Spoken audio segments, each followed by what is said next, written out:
Hello students पिछले video lecture में हमने नॉन इनर्शियल रेफरेंस फ्रेम के बारे में बात की थी और उस रेफरेंस फ्रेम में एक विशेष प्रकार का फोर्स लगता है जिसको अपने बोलते हैं फिक्सियस फोर्स। स्टूडेंट्स, ये फिक्सियस फोर्स या सुडो फोर्स एक प्रकार का आभासी फोर्स होता है और ये रियल फोर्स से अलग होता है।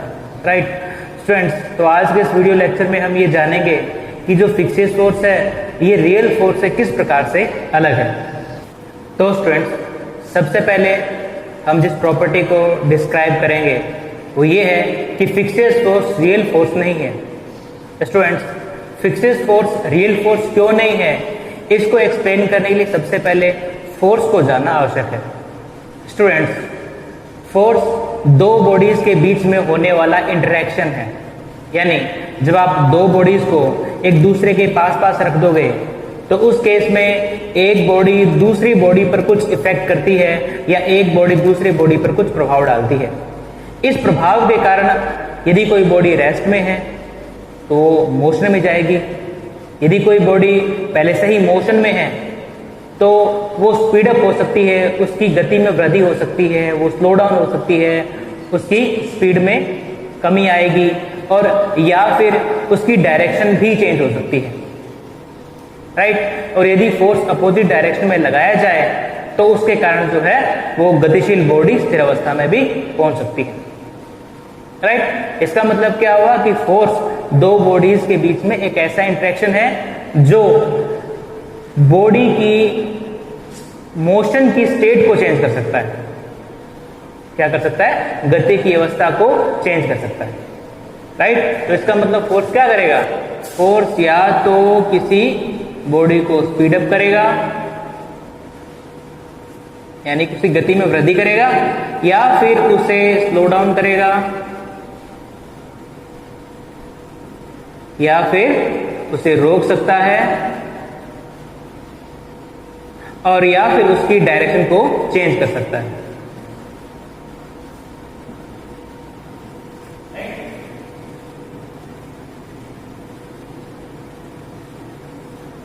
राइट स्टूडेंट्स, अब जो रियल फोर्स होते हैं स्टूडेंट्स दो प्रकार के होते हैं, कॉन्टैक्ट फोर्स और नॉन कॉन्टैक्ट फोर्स। स्टूडेंट्स से आपको ध्यान रखना है कि फोर्स क्या काम कर सकता है, ये चार चीजें आपको ध्यान रखनी है। स्पीड अप कर सकता है, स्लो डाउन कर सकता है, रोक भी सकता है और उसकी डायरेक्शन को चेंज भी कर सकता है।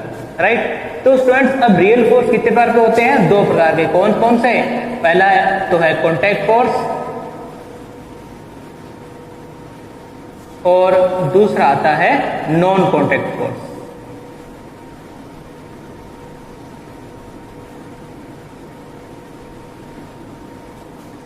अब स्टूडेंट्स, कॉन्टैक्ट फोर्स नाम से स्पष्ट है कि ऐसे फोर्स तब अप्लाई होते हैं जब बॉडीज एक दूसरे को टच करे, एक दूसरे के साथ फिजिकली कांटेक्ट करे, एक दूसरे को स्पर्श करे।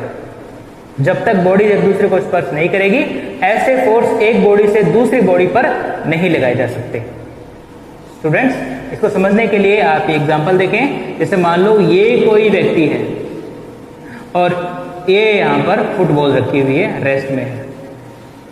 अब स्टूडेंट्स, यदि ये व्यक्ति इस फुटबॉल को गति प्रदान करना चाहे, इसको मोशन में लाना चाहे तो क्या करेगा?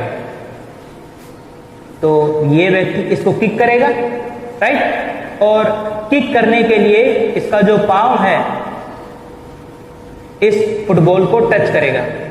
राइट, और टच करने के बाद में इसके पांव से जो फोर्स प्रोड्यूस होगा उस फोर्स के कारण ये बॉडी मूव करेगी।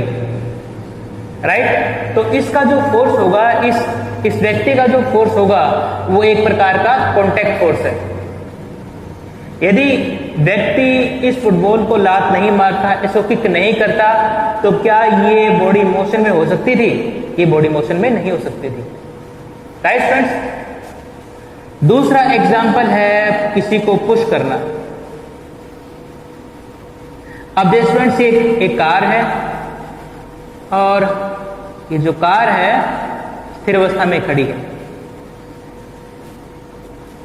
अब यदि इस कार को खिसकाना हो तो क्या करना पड़ेगा?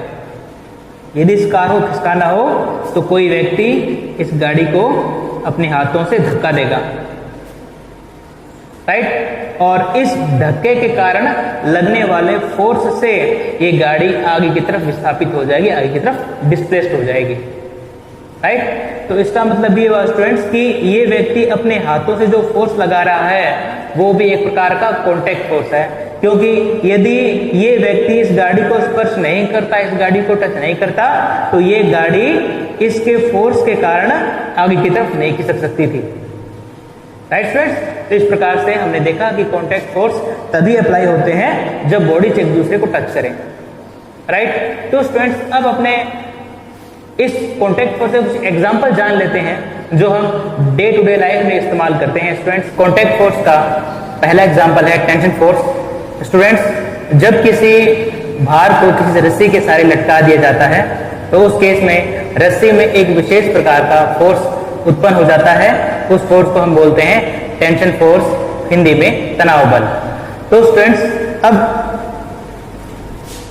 ये कोई मास है, कोई भार है और इस भार को, इस वेट को किसी रस्सी के सहारे लटका दिया गया।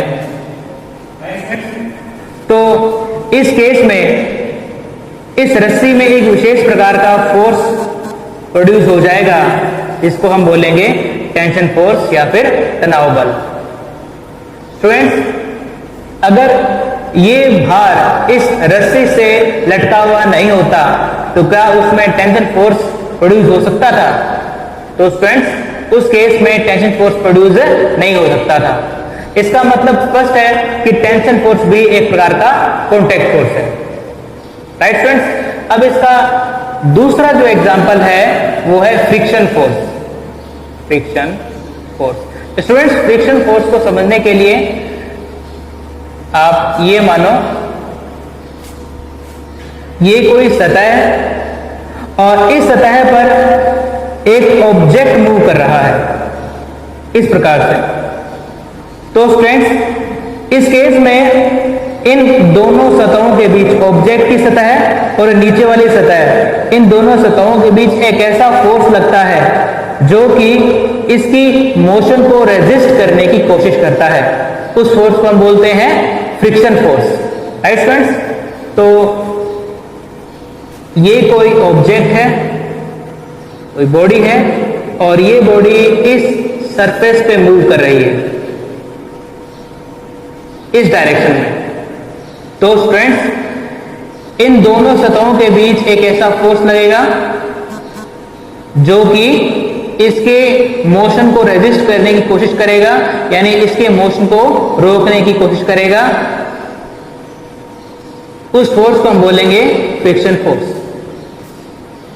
स्टूडेंट्स, आप यहां पर देख सकते हो कि जो फ्रिक्शन फोर्स होता है वो हमेशा मोशन की डायरेक्शन के अपोजिट होता है, राइट। तो स्टूडेंट्स, तो तीसरा प्रकार का फोर्स है वो है normal force.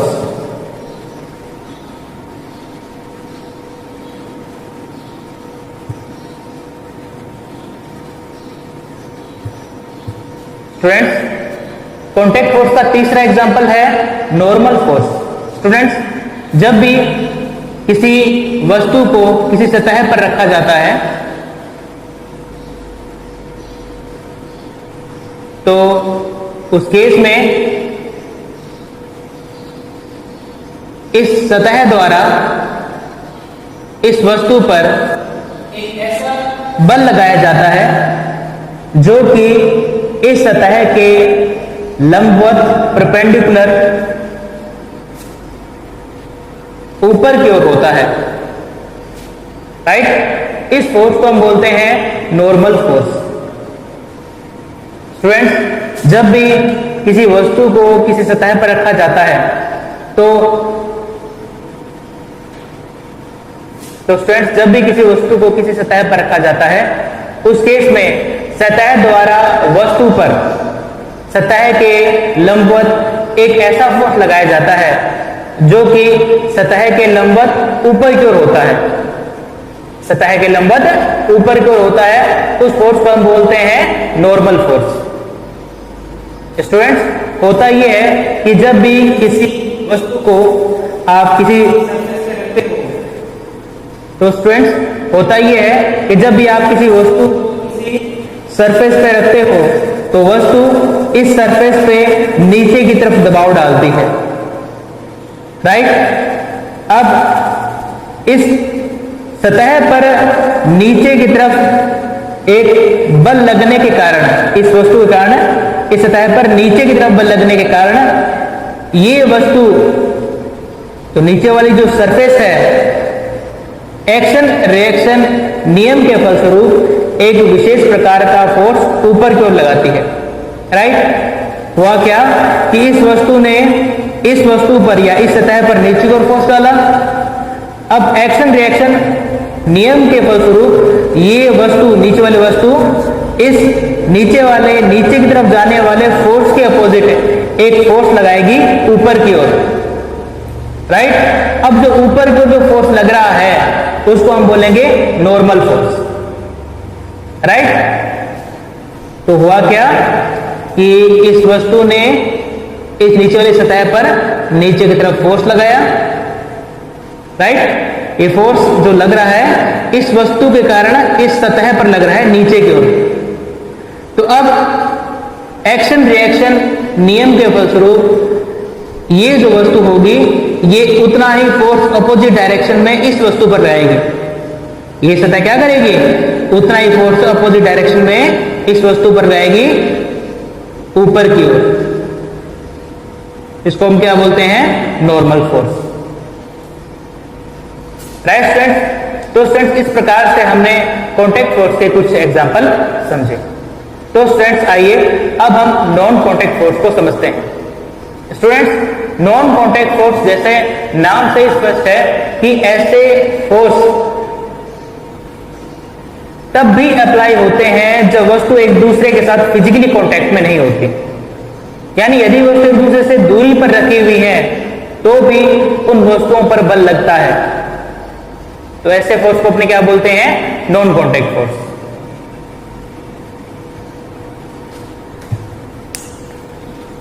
Non contact force है वो है स्ट्रॉन्ग फोर्स। स्ट्रॉन्ग फोर्स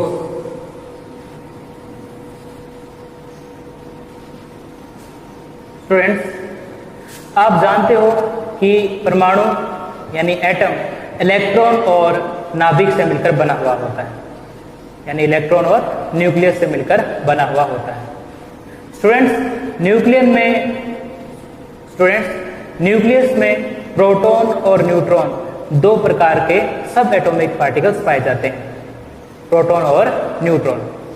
तो स्टूडेंट्स स्ट्रॉन्ग फोर्स प्रोटॉन और न्यूट्रॉन के बीच में लगने वाला एक ऐसा फोर्स है जो प्रोटॉन और न्यूट्रॉन्स को आपस में बांधे हुए रखता है, यानी ये एक ऐसा फोर्स है जो न्यूक्लियस के स्टेबल होने का जिम्मेदार है। यदि ये फोर्स नहीं होता तो नाभिक अर्थात न्यूक्लियस स्टेबल नहीं होता। स्टूडेंट्स इसे समझने के लिए मानते हैं, जैसे मान लो ये प्रोटॉन है और ये दो ही न्यूट्रॉन है। स्टूडेंट्स इनको हम न्यूक्लियस भी कहते हैं, यानी ये एक न्यूक्लियन है, ये भी एक न्यूक्लियन है, ये भी एक न्यूक्लियन है, ये भी एक न्यूक्लियन है। प्रोटॉन और न्यूट्रॉन को अपने न्यूक्लियस भी कहते हैं। तो स्टूडेंट्स अब ये जो न्यूक्लियन है, ये प्रोटॉन है, ये इस पे फोर्स लगाता है और ये इस पे फोर्स लगाता है, ये इस पे फोर्स लगाता है, ये इस पे फोर्स लगाता है और ये आपस में एक दूसरे पर फोर्स लगाते हैं। राइट स्टूडेंट्स, ये फोर्स अट्रैक्टिव नेचर का होता है और शॉर्ट रेंज का होता है। क्या होता है? अट्रैक्टिव नेचर का होता है और शॉर्ट रेंज का होता है। इसकी रेंज बहुत ही कम होती है, 10 की पावर -15 मीटर, यानी कि यदि प्रोटॉन यदि इनकी डिस्टेंस 10 टू पावर -15 मीटर से ज्यादा हो जाए तो जो स्ट्रॉन्ग फोर्स है वो गायब हो जाएगा, स्ट्रॉन्ग फोर्स उस केस में नहीं लगेगा। स्टूडेंट्स स्ट्रॉन्ग फोर्स क्यों लगता है आप इसको समझ सकते हैं इस तरीके से। जैसे कि स्टूडेंट्स आपको पता है कि न्यूट्रॉन पर कोई चार्ज नहीं होता, न्यूट्रॉन जो है वो उदासीन होता है, न्यूट्रल होता है। लेकिन प्रोटॉन पर चार्ज होता है, प्रोटॉन पर पॉजिटिव चार्ज होता है। इसका चार्ज कितना होता है? Positive 1.6 tens to power -19 coulomb. Right students, अब ये